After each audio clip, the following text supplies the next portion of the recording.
Hi, everyone. Welcome to Mini Scroll, the daily internet culture podcast bringing you the biggest stories from social media, the creator economy, and the digital space every Monday through Thursday. I'm your host, Lauren Meisner, the founder of the youth digital media brand, Centennial World. Welcome back to Mini Scroll, everyone. Happy Monday. The last Monday of October, and we have Halloween this week, and I was thinking, but it only crossed my mind like literally today, if I should try and dress up for Mini Scroll on Thursday, because I've never recorded the pod like on actual Halloween. The problem is, sorry, I'm like trying to fix my headphones, so sorry if you can hear that. The problem is that in Australia, like Halloween is barely a thing, so it never comes to mind. So I might. We'll see. I don't want to get you guys excited. I also have no idea what I would be, because again, it's not really a big popular holiday here, so I don't know. I haven't really been thinking about it. But I had like 100 stories that I wanted to cover today. I am going to cover 3, and then 2 of them I'm going to talk about tomorrow. So one is like the jewelry brand merch drama that's happening on TikTok. So you guys will get a full deep dive into, or like a breakdown of that tomorrow. And tomorrow I'm also going to give a huge Aspen Ovard update. So get ready for that. Okay, the first story that I have for you guys is I wanted to cover really quickly Alix Earle's Halloween party, speaking of Halloween. So over the weekend, influencers flooded social media with Halloween costume posts, kicking off what looks to be the first weekend of Halloween celebrations. But one influencer has emerged as the favorite, Alix Earle. Alix took Halloween to a new level this year by hosting a Mad Forest-themed party at Keys nightclub in LA, where she dressed up as the Cheshire Cat from Alice in Wonderland. She shared her usual Get Ready With Me videos on TikTok, giving fans a behind-the-scenes look at the detailed costume, which included heavy-duty prosthetics and body makeup. Her Halloween Get Ready With Me even landed her a Cosmopolitan exclusive, where the publication captured her getting ready process. So it was really funny, and the photos are amazing. And I think when people heard that it was like Alice in Wonderland themed, it was like, oh, of course Alix is gonna go as Alice. And the fact that she went as this cat, and the photos, I'll put some on the screen if you guys watch on YouTube or Spotify, but if not, I'll describe. So like the photos are literally her like wrapped around a tree, or like sneaking up like a cat behind someone. Like they're really funny. She really like went for it. She really embodied it. And I was looking at her Halloween stuff in comparison to some of the other influencers that I follow, who I would consider not at her level in terms of like fame, but just like they do a similar thing. They do like makeup, lifestyle, aspirational level content. They party a lot. Like a lot of them are like New York City influencers. And I was looking at her content compared to theirs, and I was like, this is why Alix Earle is so famous, because she does that thing where she is not afraid to be ugly. That's like the number one thing, right? We always say that like certain celebrities or certain influencers, they're never going to get to that next level because they're too afraid to not look pretty. Like they're too guarded. She's like not afraid to like be funny, to look ugly, to be silly. And I'm not saying she looked ugly, and she never looks ugly because she's beautiful, but you know what I mean? Like she's not afraid to just like let loose and be unhinged. And that is part of her star power. Last year, she set the bar pretty high. She went as Madonna. People loved the costume, although she did admit that she had to pee through the costume throughout the night. But this year, she has really been crowned the Gen Z Heidi Klum after hosting such an iconic party and wearing such a unique costume. Her guest list included Ava Max, Stassi Baby, The Kid Laroi, Landon Barker, and Shay Mitchell, according to Cosmopolitan. Now, I haven't covered Alix since her racism scandal and her apology for the Ask FM post that emerged earlier this year.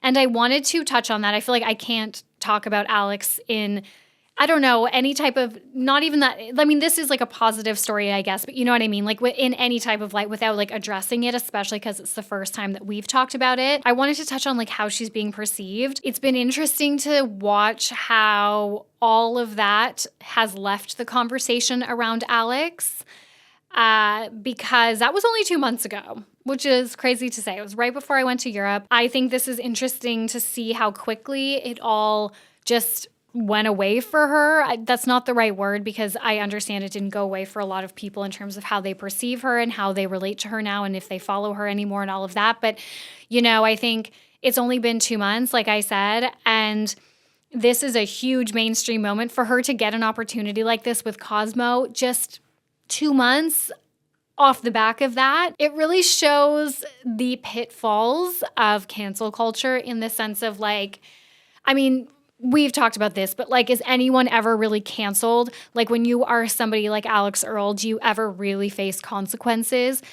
Actually, there is someone on TikTok who is making a series about like genuinely canceled celebrities, like famous people over the years who had a big scandal and could not recover from it. But I don't think we have seen something like that in a very, very long time. Okay, the next story that I have for you guys is I have a bit of a MrBeast update. I haven't given one in a long time. It felt like for a couple weeks there, this entire podcast was a MrBeast dedicated podcast.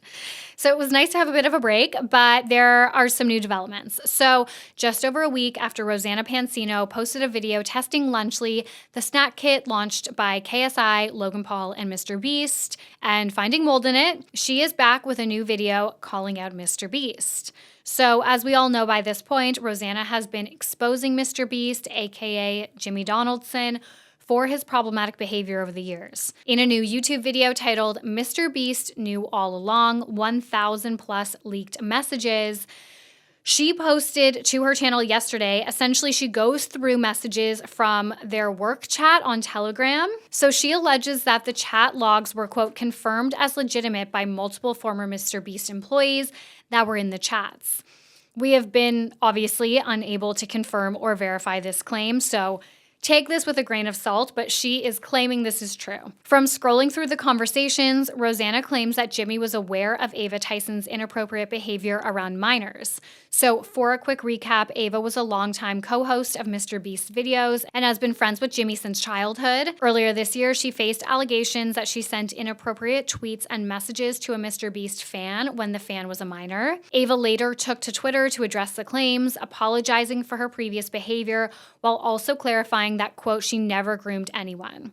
She also announced that she will be taking a step back from social media for her mental health and all things MrBeast to ensure that no one at the company would be hurt by these allegations.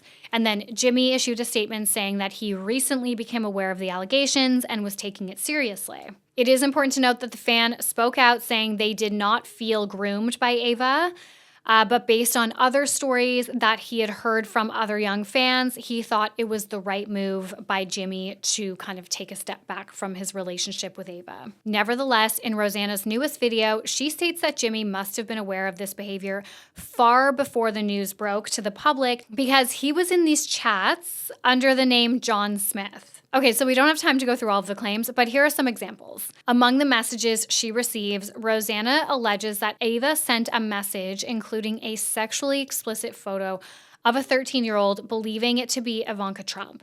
Rosanna goes on to say that is wildly inappropriate and just insane for a company chat. Rosanna notes that Ava allegedly repeatedly made sexual memes about minors, specifically concerning different animes, Roblox, Animal Crossing, and The Incredibles. Quote, when you look at the dates of these chats, Jimmy was already mainstream. This is when his videos were getting millions of views.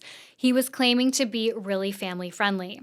He was working with a lot of creators like myself who had family-friendly brands, so reading through these chats happening at the same time is really disturbing, Rosanna says. She has since tweeted that she, quote, reported what I found and my concerns to the authorities at FBI. Hopefully they will look into these MrBeast Telegram company chat logs and other concerns. So again, who knows if these messages are legitimate or not.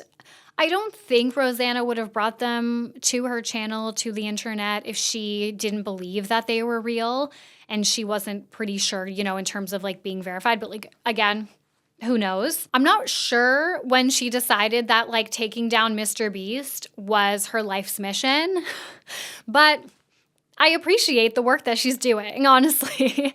I think she's pulling back kind of the veil, like pulling the veil off of, what's that saying? Pulling the veil back? Oh, whatever. Pulling the curtain back, whatever.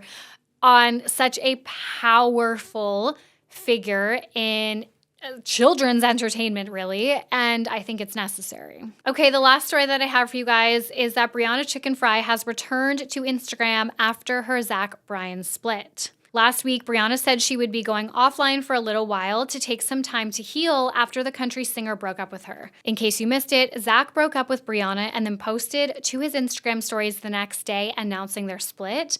Brianna then made a video and a post saying she was shocked that he took this public and she didn't even have a heads up. So there actually have been quite a few updates since. So Zach was reportedly seen on Raya basically the same day that they broke up. There were screenshots going all around Reddit. Dave Portnoy, who is Brianna's boss, came to her defense. And he's also been talking really publicly about how he didn't like Zach. And he revealed that Bri and Zach broke up more than just this one time. Notably, he claims that they split back in September. So now people are kind of speculating that the reason that Zach took to Instagram stories and like publicly addressed this and announced their split like right away is so that he and Brianna could not get back together. Anyways, a few days after all of this, Brianna is back online. She posted a series of stories with her friends and family. So one of them, she is on like a guy's shoulders and she said, "I'm literally so fine, besties, fuck men and kill 'em all, LMAO." Another is a box of cupcakes and the cupcakes say his lose. And she wrote, "Gabby and Josh meant to write his loss, but they wrote his lose." And the one that has everybody like, oh, she has a picture or it's like a video of her and a friend. And she wrote, "Remember when I put my life on pause for a man? Forgive me, I'm only human." So I said last week, I think it was last week, that I don't really know the Zach Bryan lore that well. And I still stand by that, but I'm definitely learning more. It seems like he has a bit of a pattern in how he treats his partners. He's rumored to be a big cheater. We know that. And his thing is to be like with a woman, they'll buy a dog, they'll buy a house near where she grew up, I guess, like near her hometown. And then not long after, he breaks up with her. But Deb Pfeiffer, I don't know if that's how you say her last name, I think it is, was his partner before Bri. And I'm unsure if they overlapped or not, or if that's just like a rumor or speculation. But Deb has a pretty big TikTok following, and I guess she was getting a lot of comments and stuff like that about the Zach and Brianna split. So she actually made a video addressing it. I just like want to be clear on the fact that I don't find any gratification in other people hurting, specifically other women hurting. So I feel like I've seen some comments on my personal social media pages alluding to the fact that I do and I don't. So I just wanted to make sure that that was clear. I think that emotions are so nuanced and so complicated, but I don't feel better because other people are hurting. So people love Deb in general, but I thought that was really classy, and I think it's just nice to see, like, I'm surely, like deep down a little bit, you would be a little bit like satisfied. I don't know. I just have to imagine if there was a crossover. But at the end of the day, she's also been on the receiving end of Zach Bryan and, you know, that whirlwind. And I'm sure she can see what happened to Brianna. And she's just like, that fucking asshole. He did it again. And I just love publicly, I think it's really important. Even if you feel a certain way, I think publicly it's important for women to have each other's backs. Anyways, guys, that's it for Mini Scroll today. Thank you so much for listening. I love you guys. Please rate, review, and subscribe. It helps me so much. It helps me grow. I love you guys, and I will talk to you tomorrow with a big Aspen update and all that jewelry TikTok drama, and I'm sure there will be other stuff to cover. All right, thanks, guys. Bye.